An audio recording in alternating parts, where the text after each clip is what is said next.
Hi, good afternoon, ladies. Could we start off by getting your names, please? I'm Dr. Nichole Simmons. And I'm Asia Smith. Okay, pleasure to meet you. So very briefly, what brought you to the Newark Women's Conference? Well, I was invited by Councilwoman Crump to represent domestic violence as a holistic health practitioner and a domestic violence survivor.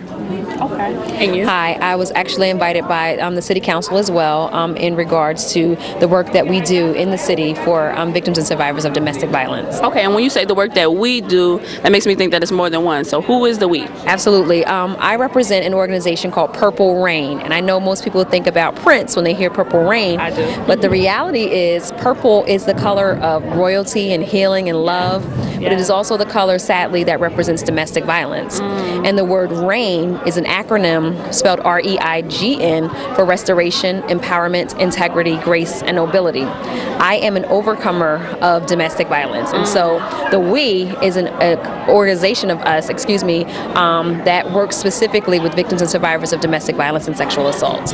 Wow. Now today we actually had a panel on domestic violence, and Dr. Simmons, you were on the panel. So can you tell me a little bit about your experience and why did Councilwoman Crump choose you to be on the panel, and what do you think was the most impactful thing that was taken away from the panel today?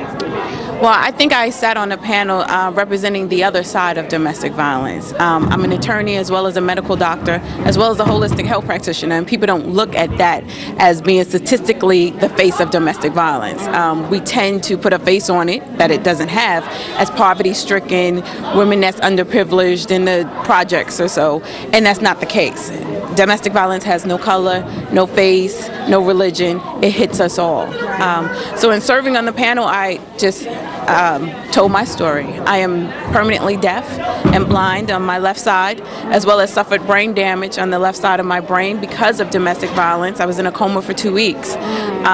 So through that and healing myself and finding that the balance in mind, body, and spirit is really what heals women's mental, so that we can dismiss that victimizing mentality that leads us into the same destructive relationship time and time again. I think it's pretty much why she asked me. So, first of all, I want to thank you for being so open, because oftentimes when people are victims of domestic violence, it's something that they shield. They don't want anybody to know, and they're embarrassed about it. So by you telling your story is going to be so inspiring for other women and men who may be going through the same situation. So really quickly, do you have any tips for someone who is a friend or a family member of someone who is a victim of domestic violence, and also that victim themselves? For the victims, I would say talk. It is not a secret. Don't be embarrassed. It is not your shame to carry. And that's what I basically had to learn. It was not my shame. It's the criminal's shame. It's not my shame. So talk. For friends that are around them, don't give up. Friends and family members will get frustrated. I told you to leave. I'm warning you, he's bad. And when you don't move as quick as they want you to, they give up. And they say, well, if she's smart, she'll figure it out. They won't figure it out. It's either fear or the fact that they just can't see in their mind's eye what their heart's eye is telling them. So they won't leave. Thank you for that, and I hope that people take that to heart and pass that along. And for you, Asia, if I'm a victim of domestic violence, or I have a family member or a girlfriend or a guy friend who is a victim, how can Purple Rain help me or that other person? Well, we offer lots and lots of counseling. We go to agencies, other organizations, schools, prisons, places of worship, and we also do one-on-one individual counseling, because the thing about it is education is the key. A lot of times what's two of the most dangerous things is A, being a victim and not even knowing that you are a victim of domestic violence, and B, being a batterer and not willing to accept responsibility that you are a batterer. And so we perpetuate these vicious cycles with a lack of information. It's what we don't know that's actually killing us. So the groups and the workshops that we do are not just for victims and survivors, but our goal is to educate the communities, because if we offer education, empowerment, all those things, then we can absolutely eradicate the vicious cycles of violence. But we cannot correct what we are unwilling to confront.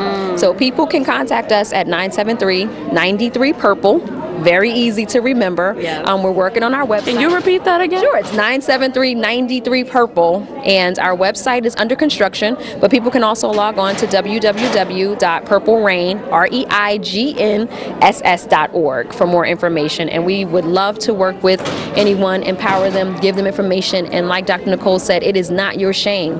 There is nothing to be embarrassed about, especially if you are a victim. The violence plus the silence equals the tragedy. So speak up, speak out, and always live for love. Thank you, ladies, for sharing that. This is a very, very taboo topic, and I admire your strength, and I appreciate that. But before you leave today, I just want to get one adjective from you, one word to describe what you experienced at this conference today. Not only just your workshop, but the afternoon, the awardees, you know, the guest speaker. What word would you use to describe this conference? Pride. I'm walking out the door. I mean, I was proud to be a woman coming in, but seeing so many strong women, and especially of color, I'm walking out prouder than I was coming in. And you, Asia? Empowered. I really feel like I can do anything, and to see other women that started out in the same position with just a belief in their heart and knowing that we can make a difference, wanting to leave that legacy, I feel like regardless of the obstacles that are before us, because there are many, there still is plenty of work that can be done, and a lot of lives need the truth. And so I feel very honored and empowered to be here. Well, ladies, I feel your energy. I'm so glad that you came out this year. We look forward to having you here next year. And thank you for your time. Thank you. Okay. Thank you.